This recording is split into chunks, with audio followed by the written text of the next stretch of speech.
উনি যে অবশ্যই নেত্রী হিসেবে একজন পরিচিত হয়ে গেছে, উনি যে বাংলার মাটিতে মৃত্যুবরণ করছে, হ্যাঁ ওনাই তো বলে বর্তমানে তারেক রহমান সাহেব ওনার মাকে যে দাফন সম্পন্ন করব, এটা আমি পুরানা লোক হিসাবে তাকেও দোয়া করি এবং খালেদা জিয়ার আক্তার মাগফিরাত কামনা করি, ওনারে যেন আল্লাহ বেহেশতবাসী করে। উনি এখানে সেরু গ্রামে কর্তৃক বাড়ি আসছে, ওনার বাপ দাদা যা পূর্বপুরুষ সেখানে সাহিত্য আছে।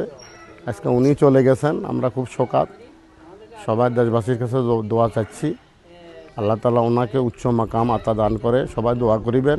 উনি শুধু দেশের নেত্রী না, উনি সবার নেত্রী, উনি আন্তর্জাতিকভাবে নেত্রী। উনি ওনার মতন দেশপ্রেমিক নেত্রী দ্বিতীয়বার জন্মগ্রহণ করিবে, আমার মনে হয় না 100 বছরে এরকম নেত্রী আসবে। চিকিৎসাধীন অবস্থায় আজকে ছটায় উনি ইহকাল ছেড়ে আমাদের ছেড়ে পরকালে চলে গেছেন। অত্যন্ত ভারাক্রান্ত হৃদয়ে বলতে হচ্ছে, আমাদেরকে বলার মতো এখন কিছুই নেই। শুধু ওনার মৃত্যুর সংবাদ শুনে আমরা আল্লাহর কাছে দুয়া তুলে মুনাজাত করি, আল্লাহ তুমি আমার বোনকে, আমাদের নেত্রীকে তুমি বেহেশত দান করো।